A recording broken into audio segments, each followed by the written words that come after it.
تو کھانے کے لیے آپ نے گھر میں کہلوایا. جی. فبعث إلى نسائه فقلن ما معنا إلا الماء. فقال 9 گھر تھے، 9 گھر کے اندر سوائے پانی کے کچھ نہیں تھا. جی. فقال رسول الله صلی اللہ علیہ وسلم من يضم أو يضيف هذا. ایک بات درمیان میں عرض کر دوں. مولانا سعد صاحب نے بھوپال میں تقریر کی ہے کہ دعوت اور تعلیم دونوں سنت کے راستے سے ہٹ گئے ہیں، اور مثال اور دعویٰ کیا کیا ہے کہ صحابہ کرام رضی اللہ تعالیٰ عنہ خود رسول اللہ صلی اللہ علیہ وسلم کے گھر کا انتظام کرتے تھے. یعنی طالب علم کی یہ ذمہ داری ہے کہ وہ استاد کی کفالت کرے.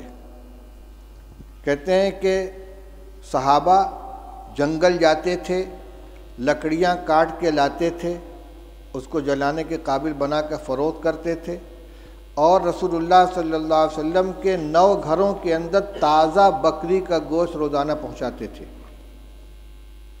یہ ہے یعنی بحیثیت استاذ کے کہ یہ شاگرد تھے اور استاذ کے گھر میں تازہ روزانہ بکری کا گوشت پہنچاتے تھے. اور ہم جو روایت پڑھ رہے ہیں اس میں کیا مل رہا ہے؟ اس میں یہ حضرت عائشہ رضی اللہ عنہ فرماتی ہیں کہ ایک چاند نکلتا تھا، دوسرا چاند نکلتا تھا اور تیسرا چاند نکلتا تھا، اور رسول اللہ صلی اللہ علیہ وسلم گھروں میں آگ نہیں جلتی تھی. اور یہاں آ رہا ہے کہ 9 گھروں میں حضور صلی اللہ علیہ وسلم نے آدمی بھیجا ہے، اور سب جگہ سے جواب کیا آ رہا ہے؟ ما معنا الا الماء، ہمارے پاس پانی کے علاوہ کچھ نہیں ہے.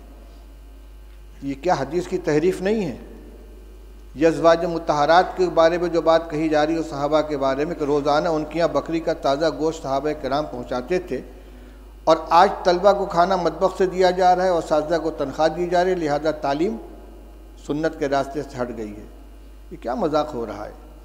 یہ جتنے مدارس چل رہے ہیں، جتنے اکابر نے مدارس قائم کیے ہیں، تعلیم گاہوں کا انتظام کیا ہے، اصحاب صفہ نہیں تھے جن کے لیے صحابہ کرام رضی اللہ تعالیٰ عنہ لا کے انگور کے خوشے لٹکا دیا کرتے تھے، اور انگور اور کھجور کے خوشے لٹکا دیا کرتے تھے، اور ان کو اسی سے کھانا دیا جاتا تھا. وہ روایت نہیں آئی کہ رسول اللہ صلی اللہ علیہ وسلم مہمانوں کو حوالے کرتے تھے کہ بھئی اتنے کو کون کھلائے گا، جس کے گھر میں 2 آدمی کا کھانا ہو تیسرے کو کھلائے، جس کے یہاں 4 وہ 5ویں کو کھلائے. صدیق اکبر اتنے آدمی کو لے کر گئے، فلاں اتنے آدمی کو لے کر گئے.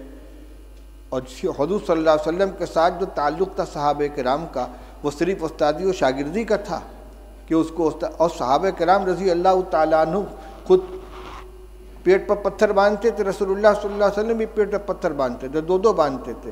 لہذا یہ کبھی اتفاق سے کوئی جزیہ پیش آ جائے اس کو دائمی معمول بنا کر پیش کرنا، یہ تحریف ہے کہ سنت کے راستے سے مدارس ہٹ گئے ہیں. نہ دعوت سنت کے راستے پر بچی، نہ تعلیم سنت کے راستے پر بچی ہے.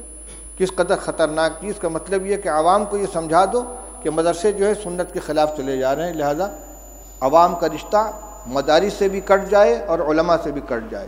یہ انتہائی خطرناک رجحان ہے، جو اس کا مطلب یہ کہ سب کو باطل تنظیموں کے حوالے کر دیا جائے. ان کو نہ مدرسوں سے تعلق رہے گا عوام کا، نہ علماء سے تعلق رہے گا، پھر بھیڑیا آئے گا اچک کے لے جائے گا ان کو.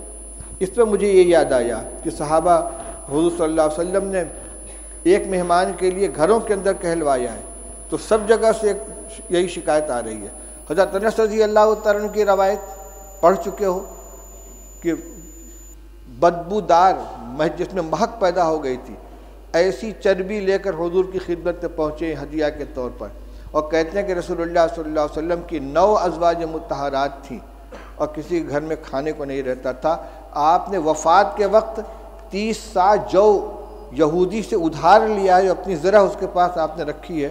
کس زمانے میں یہ گوشت دیا جاتا تھا بھائی کہ وفات کے وقت حضرت عائشہ حضرت رسول کریم صلی اللہ علیہ وسلم مقروض تھے یہودی کے، اور غلہ تھا. حضرت عائشہ رضی اللہ عنہ کی روایت پڑھ چکے ہو کہ آدھا وسق جو تھا میرے پاس، رف پہ رکھا ہوا تھا، اس میں سے میں کھایا کرتی تھی. ایک دفعہ تول دیا تو سب ختم ہو گیا. یہ جو کو کھایا جا رہا ہے پکا پکا کے، اور یہ تازہ گوشت روزانہ پہنچا رہے ہیں.